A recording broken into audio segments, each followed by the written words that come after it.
So, as you've noticed, there's been a change of pace. Not only am I doing the Lizard Garden update, but I'm also doing the Sunday Musing. And muse with me about this. Is car design dead?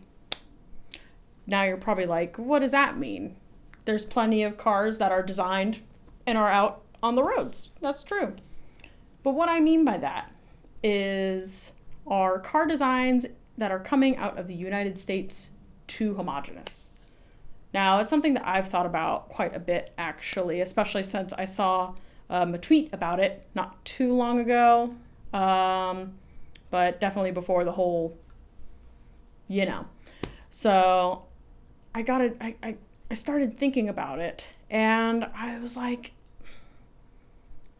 wouldn't it be cool to see weird EVs again? I mean, we have things like the Aptera, and we have like the Archimoto, but they're not wide scale. They're still relatively unknown and quite small, and the general public isn't going to really know about it. So what about like the Nissan Leafs? What about, the Think Cities? Well, they're not really big either, but, what about them?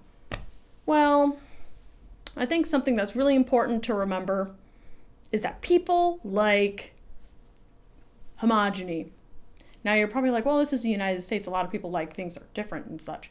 But if you've noticed, there's a whole trend of like the United States and like cookie cutter suburban houses.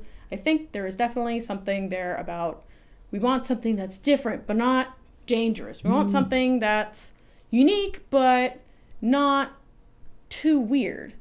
People are scared of standing out too much. They don't want to be ridiculed. They want people to go, oh, that's cool. So when you roll up in something that looks kind of like it's out of a sci-fi movie, well, I think that's cool. Some people, the general public, may be like, well, I don't want to look like I'm coming out of Star Trek, because the Aptera was in Star Trek one time. Anyway, there's a lot of copying success.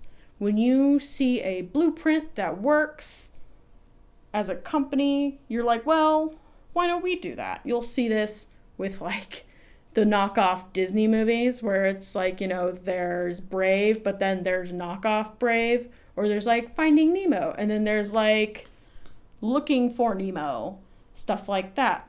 There was something I heard a lot about, especially from my peers and even my professors, that in my AP high school art classes, that a lot of art is just copying other people's ideas and kind of remixing them. And you can even see that now, again, like going back to media and things like that.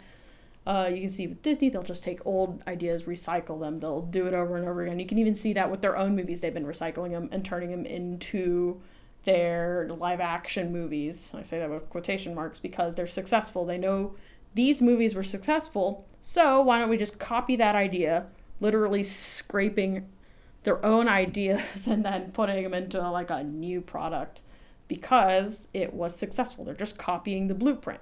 So if someone else had a successful SUV, they're like, wow, what if we did that? Let's do that. No one's buying compact cars anymore. Let's just do this. So then eventually, if it goes down far enough, everyone's like, I want to do that. I want to do that. I want to do that. The other thing to be said is that there's this kind of idea. I think a lot of it also has to do with two parts of American culture.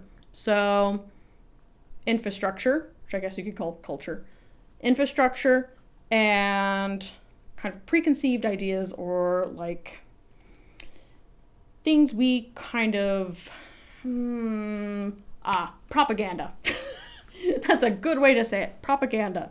So kind of these ideas that we have about the nuclear family, the suburban home, the white picket fence neighborhood, the cookie cutter houses, the SUV.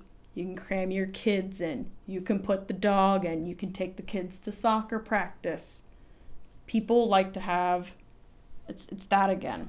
But then let's also talk about that idea of having the SUV that can fit the kids, fit the dog, fit the hardware from the husband. The husband's going to go to the Home Depot and he's going to get some lumber, so it better hold some lumber in there, And I think there is also something to be said about that is that, are they ever going to really use that space?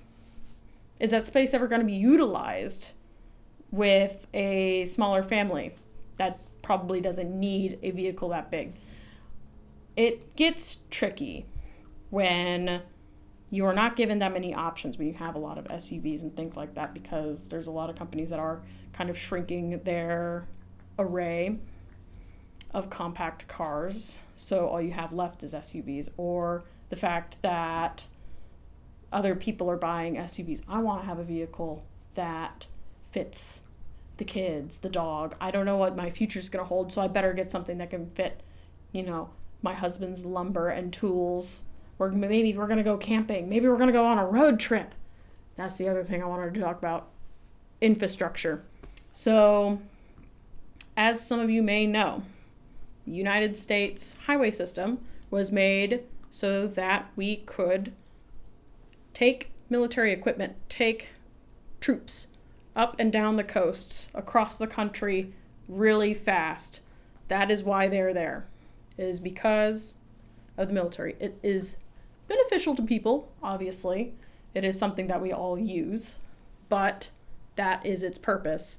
Now, there's this big movement for people to go on big road trips, go cross country. There's this idea of going on cross country road trips. And how many of you have actually done it? I've done it. I've done it fully once. Half twice. I'd say half because we did that Texas road trip, obviously, but then I have gone from coast to coast once in my life, and that was 6 days, and it sucked because there was no real fun in between. I'm sure it's a lot more fun when you're stopping and looking at things. We were just trying to go as fast as possible, and that was not fun. So a lot of people have it in their heads. This also kind of comes, the idea of having a big battery pack kind of comes into this, because there's this idea of being able to go on road trips. What if I want to go on a road trip? How many people are going to have the time, have the energy, have the money, have the actual desire to go on a road trip? Do you really want to be in the car for that long? Some people love to drive, and I think if you are someone that loves to drive, loves to camp, has a huge family, then yeah, maybe an SUV is for you. But if you are like just 2 people, you have maybe like a 500 square foot apartment, you maybe don't really go outside very much, and maybe you shouldn't get an SUV. But this is kind of getting away from the point, is that, is design dead? Is car design dead? Yeah, I'm kind of in the middle. I'm kind of in the middle of the road on this one, mostly because I see areas where I would love to see smaller, weirder vehicles. I really love the way that the Think City looks, because it looks like one of those little, those Playmobil. I think it was Playmobil, or it was Fisher-Price. There's those yellow top, like little cars that kids would get, and they had kind of Fred Flintstone around in them, if you know what I mean. And you kind of run around in them. It reminds me of one of those little toy cars that kids could go in. I love them. I think they're so funny and they're so quirky, but we really don't have a lot of that anymore because of this just homogeny, because people want something that's safe, because people want something that's familiar. And I think that's kind of a consequence of what's happening with, just companies taking these kind of averages. They're taking, let's see what this big spread of people like. We're not going to look at small, because they don't want to look at small communities. They don't want to look at small niche groups. They're looking for big picture. They're looking for a product that can fit the needs of the most people. So when you end up doing something like that, you end up drowning out a lot of other ideas, a lot of other voices that want something. So like I want a quirky little car that can get like 100 miles. And there's 100 miles electric, obviously. And there's a few of them out there. But there's just not as many. There's just not as many. So I can see why companies don't want to take the risk. But then again, I can also say on the other hand, no one wants to take risks anymore. No one wants to make funny little cars because they don't think it's going to work, because they think it's going to fail. Another thing I kind of wanted to bring up is the idea of legacy. And what I mean by that is that when you make something that's kind of cute, kind of weird, you sometimes end up leaving a legacy. And it's not really important to some people. At the end of the day, what is important to these companies is making money. It's not about leaving a legacy. If they leave a legacy, that's fine. But then at the end of the day, they're probably just going to use that to make more profit, you know, a la like the DeLorean.